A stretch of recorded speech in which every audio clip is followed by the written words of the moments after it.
in crypto for 5 years, I was like, you know what? Let's make a decision. Let's really double down on what we do like, cut all the other ones that we don't care much about, make sure that we double down what we understand at a high level. And after being in crypto for several years and having experiences where we made some money, we lost some money, we know what drives crypto, and obviously hype is one of the reasons. At one moment, there was utilities, right? It goes through different phases. And as I talked to y'all before, is that there's over 50 million cryptos. A lot of them are memes. A lot of them are come from the token launch pads. It's a lot of noise right now. And Bitcoin obviously is a good crypto to have in the bag. And I believe Ethereum, and so is XRP. But what I see from these is not that much upside. Bitcoin reached a height of 125,000. That's only essentially a double from here. You can double your money once. I want some 10x's, some 20x potentials. So that's why I slimmed down the portfolio and I am concentrating the funds. So let's get to it. If you compare, this is some of the reasons why I'm doubling down on Algorand. You compare the Algorand virtual machine to the Ethereum's virtual machine. This is some of the information that you'll see.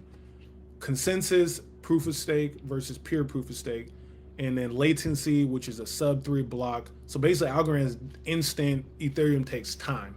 The finality, again, like I said, instant. Ethereum, you're going to be waiting and the transaction may or may not reverse. That's kind of weird. 10,000 transactions per second, Ethereum can do 250. Low fees. I can't even use Ethereum. It's expensive. This is why I use the layer 2 base. Native protocols.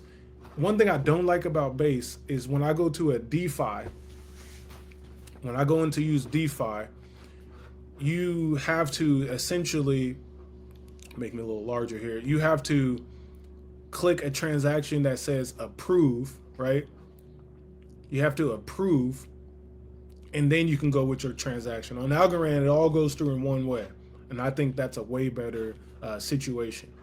And then you have obviously the post-quantum. Ethereum is, vulnerabilities there. Okay. So that's some of the reasons why I'm really tapping in with Algorand. And I think this became a situation where you either go all in or you don't. And Algorand has the superior technology. As Isaac Newton 98 said, it just needs to do better at marketing, which I think they have been, but we want more, right? Hey, Philip P. Riley 8873, ALGO. That's right. All right. There we go. So then inside ALGO Kit, a massive toolkit for developers for testing and deploying. Again, I deployed Oya Picks prediction market using Alpha Arcade.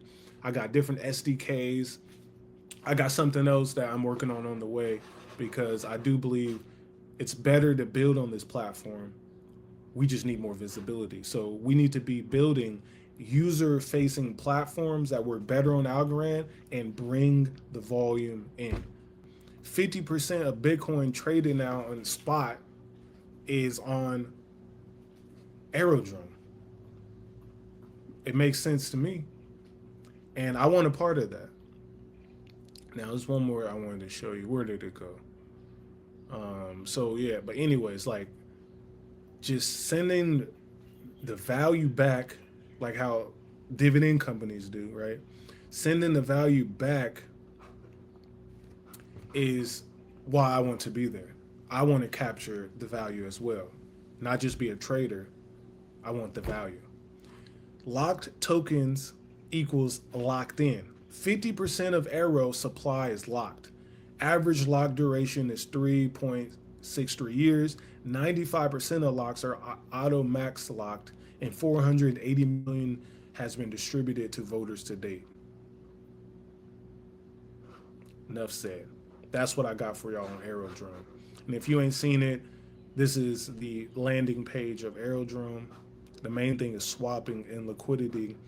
locking your tokens. Yeah, go to the dashboard. I'm not signed in, but this decentralized exchange is a killer. Okay. Traders, fees go to V Arrow. Voters choose where emissions go. Liquidity providers provide liquidity for the traders. That's the loop. And if you're holding Arrow, you stake it and you get V Arrow, then you choose where emissions go. So what I was always doing is I go to the USDC Arrow pool or USDC Ethereum pool, and I use my V Arrow votes to send emissions over there. And then I collect the fees from the liquidity, and then I also collect fees as a voter.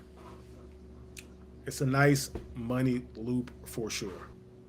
Oh, here's one of them. Milestone alert. 20 million paid out to builders launching with Banker. So builders, and they're saying people like platforms and people who are launching tokens. You receive a cut of the fee. So you launch a token for your platform or whatever, right? And your platform generates trading volume. Banker takes a cut and you take a cut. And then obviously Uniswap take a cut. So you're in on this. And if your coin is going crazy for your platform or for your meme that you're launching, you receive money. And that is what got people really paying attention over there. And not just that you can, you can just go over there and use Twitter to swap and trade for you and this and that. You also got 0.25% of every swap buys back Banker for automated LP management. So the fees are flowing everywhere and not just to the DEX, right? Or not just to a private holder. And this one here, we're back with a capital B, 5 billion to be exact, while this count was down. So something happened with the Twitter account, but 5 billion in total volume traded on chain through the Banker ecosystem. That's doing major launchpad numbers in my opinion here. And then they have integrated Robinhood. They have integrated trading. Let me just go to it. Trading, where is it at? Stocks, right? Tokenized stocks. My next live, I'll talk to y'all about the tokenization boom. But Banker is on all of that. And I think that's smart. So total volume, 5 billion. Creator fees, 20 million.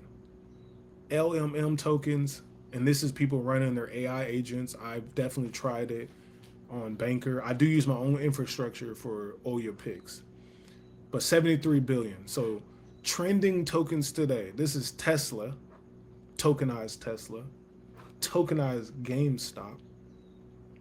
Hoodie was another coin that went crazy and made this creator 125,000. This creator here is 77,000. So money is flowing though. That's the point that I like. Let it flow. GitLab did something crazy. 200,000 in earned fees. Damn, that's crazy. So if your token do go crazy on here, wow. And then it helps feed Banker buybacks. So you got a chatting interface, web app, chat interface. Obviously you can discover tokens that are launched. They have a radar button. Robinhood, Base, and Ethereum. That's coming soon. But Base is where it blew up at. It hopped on Robinhood quickly. And then these are the projects. GitLab is sort of like GitHub, but like some decentralized version. And then you have a whole list of things. Some things I don't consider projects. Like a meme token here. You can make some money from them.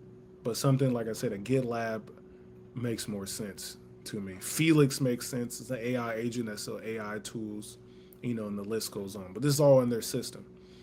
And the volume is crazy. Let's go to the all-time chart. It really went crazy in January 2026. Started pretty slow, had nice spikes through here, and then boom. And I'll say steady volume. So I got the utility of a layer 1 blockchain. I'm holding the number 1 DEX that does buybacks. They pay back the holders, the money flows. And then Banker, the money also flows there, AI infrastructure.